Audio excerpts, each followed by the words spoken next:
সমাধান চাও যদি জীবনে মরণে, ফিরে যাও খুঁজে নাও চোখ রাখো কোরআনে। আসসালামু আলাইকুম ওয়া রাহমাতুল্লাহি ওয়া বারাকাতুহু। ইন্নাল হামদুলিল্লাহ ওয়াসসালাতু ওয়াসসালামু আলা রাসূলিল্লাহ। সম্মানিত শ্রোতা বন্ধুগণ, আশা করি আল্লাহ পাকের অশেষ মেহেরবানিতে আপনারা সকলে ভালো আছেন।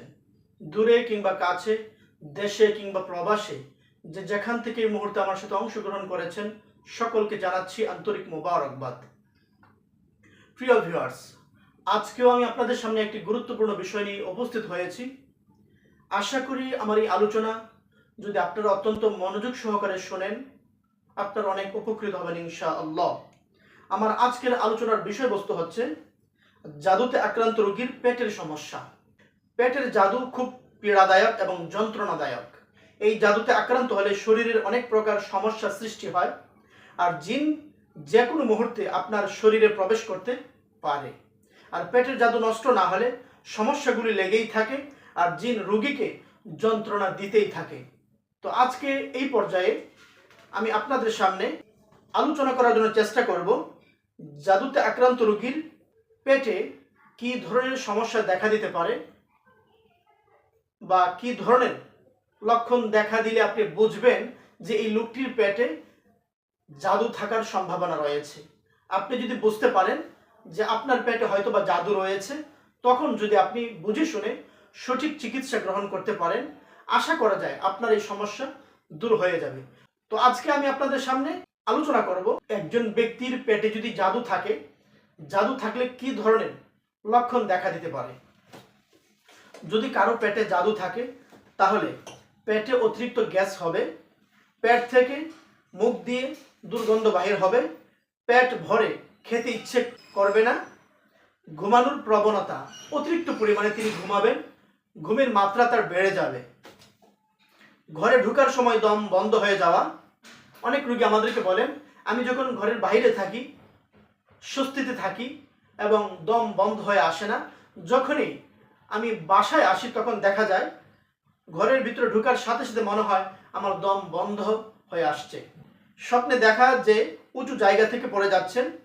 পিরিয়ডের সময় প্রচণ্ড ব্যথা, অনেক মা বোনদেরকে দেখা যায় পিরিয়ডের সময় অতিরিক্ত পরিমাণে তারা ব্যথা অনুভব করেন, যে ব্যথা অসহ্যকর, তারা সহজে সহ্য করতে পারেন না। শরীরে তীব্র কাঁপুনি ওঠা, দীর্ঘস্থায়ী কোষ্ঠকাঠিন্যতায় ভোগা, স্বপ্নে কিছু দেখা তা প্রায় সময় সত্যি হওয়া।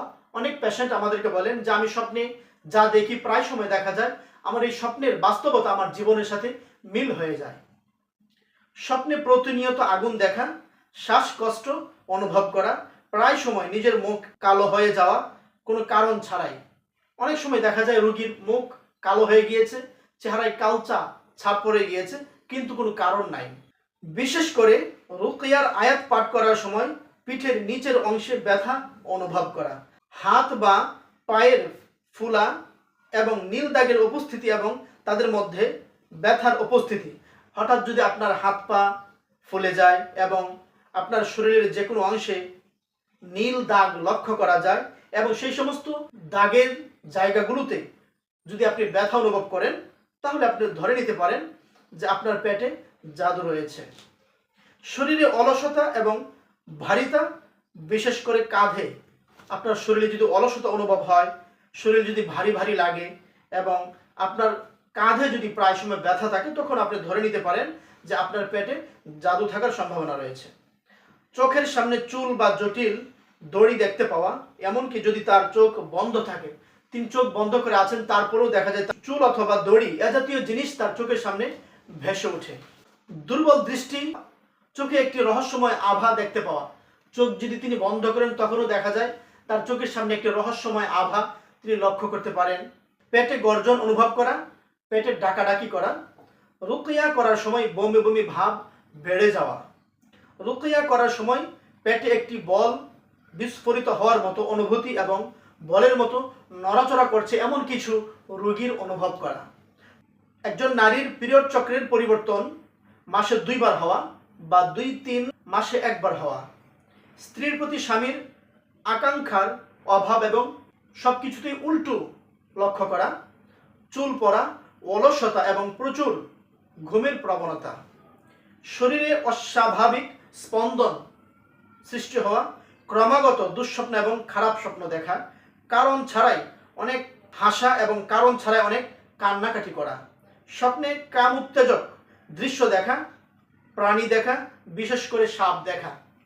আমি যেই সমস্ত লক্ষণগুলো উপস্থাপন করেছি, যখন কোনো রোগীর মাঝে এই সমস্ত লক্ষণগুলো লক্ষ্য করা যাবে, তখন আর দেরি না করে আপনাকে অতি দ্রুত সময়ের মধ্যে একজন অভিজ্ঞ মুদাব্বিরের মাধ্যমে চিকিৎসা প্রদান করে আপনার এই সমস্যা থেকে বেরিয়ে আসার চেষ্টা করতে হবে।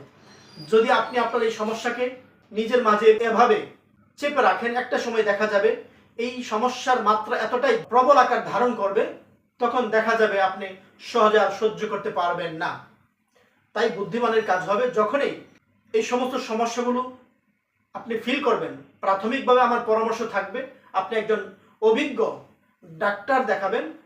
ডাক্তারি চিকিৎসা নেওয়ার পরেও যদি আপনার এই সমস্যাগুলো সমাধান না হয়, তখন একজন অভিজ্ঞ মুদাব্বির, যিনি কোরআনে চিকিৎসা প্রদান করে থাকেন, যার মাধ্যমে এরকম হাজারো রোগী সুস্থ হচ্ছে, এমন একজন চিকিৎসককে খুঁজে বের করে আপনার সমস্যা তার কাছে খুলে বলুন। আশা করা যায় আপনার সমস্যা বুঝে শুনে উনি যদি আপনাকে চিকিৎসা প্রদান করতে পারেন, অতি দ্রুত সময়ের মধ্যেই আপনি এই সমস্যা থেকে বেরিয়ে আসতে পারবেন ইনশাআল্লাহ। এই সংক্ষিপ্ত সময়ের মাঝে আমি আপনাদের সামনে যে বিষয়টি নিয়ে আলোচনা করেছি, আশা করি আমার এই সংক্ষিপ্ত সময়ের আলোচনার মাধ্যমে আপনারা ইতিমধ্যেই বুঝতে সক্ষম হয়েছেন। আবারও দেখা হবে নতুন কোনো একটি ভিডিওতে। সেই পর্যন্ত আল্লাহ তাআলা আপনাদের সকলকে ভালো রাখুক, সুস্থ রাখুক, এই প্রত্যাশা ব্যক্ত করে আজকের মতো এখানেই বিদায় নিচ্ছি। আল্লাহ হাফেজ।